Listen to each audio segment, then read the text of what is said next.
dans le prochain épisode de Un si grand soleil.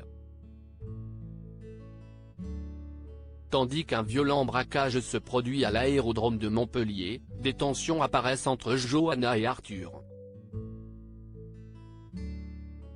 Attention, les paragraphes qui suivent contiennent des spoilers sur l'épisode d'Un si grand soleil diffusé lundi soir sur France 2. Si vous ne voulez rien savoir, ne lisez pas ce qui suit.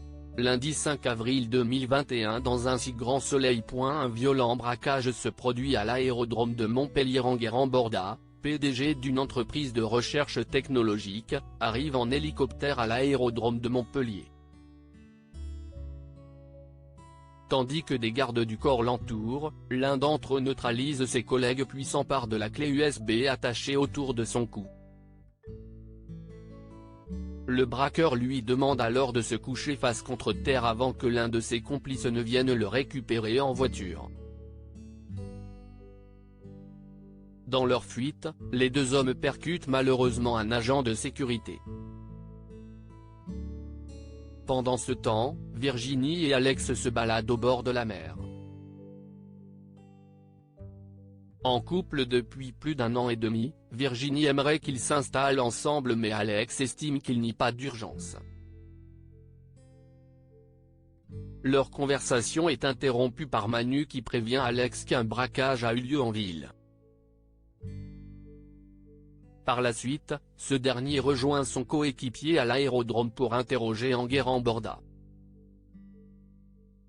Le PDG somme alors les policiers de retrouver la clé USB rapidement, expliquant qu'elle contient des plans confidentiels d'un moteur à hydrogène pour l'aviation. Une fois qu'ils ont récupéré la photo du braqueur qui travaille sous le nom de Paul Lambert, les policiers font circuler le cliché à toutes les unités. Non loin de là, Paul et son complice changent de véhicule avant de se rendre dans un hangar désaffecté. Au moment où ils essaient de décrypter la clé, ils entendent à la radio que l'agent de sécurité qui l'ont percuté est décédé et que les forces de l'ordre sont à leur trousse pour meurtre. Des tensions apparaissent entre Johanna et Arthur au lycée. Arthur confie à sa mère qu'il n'a aucune envie d'habiter avec Johanna. En parallèle, Elisabeth confirme à son fils qu'elle sera bien présente à la crémaillère. Comme sa mère ne comprend pas pourquoi ils se précipitent à emménager ensemble, Julien précise qu'il veut tout simplement profiter de la vie.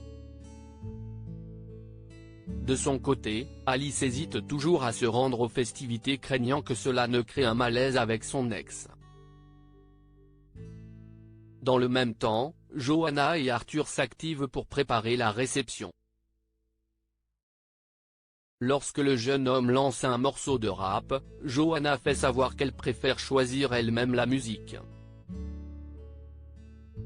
N'appréciant pas son ton ni les ordres qu'elle lui donne, l'adolescent s'enferme dans sa chambre, en colère.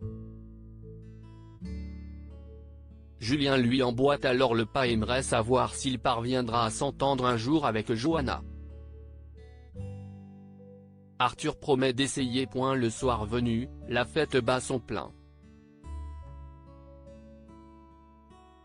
En recevant un message de son ex-femme qui l'informe qu'elle ne viendra pas, Julien se demande s'il a eu raison de l'inviter.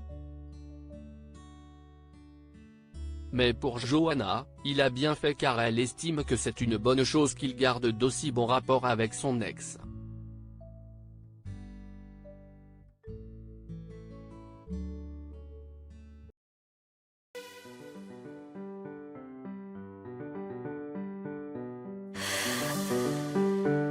The man I love just had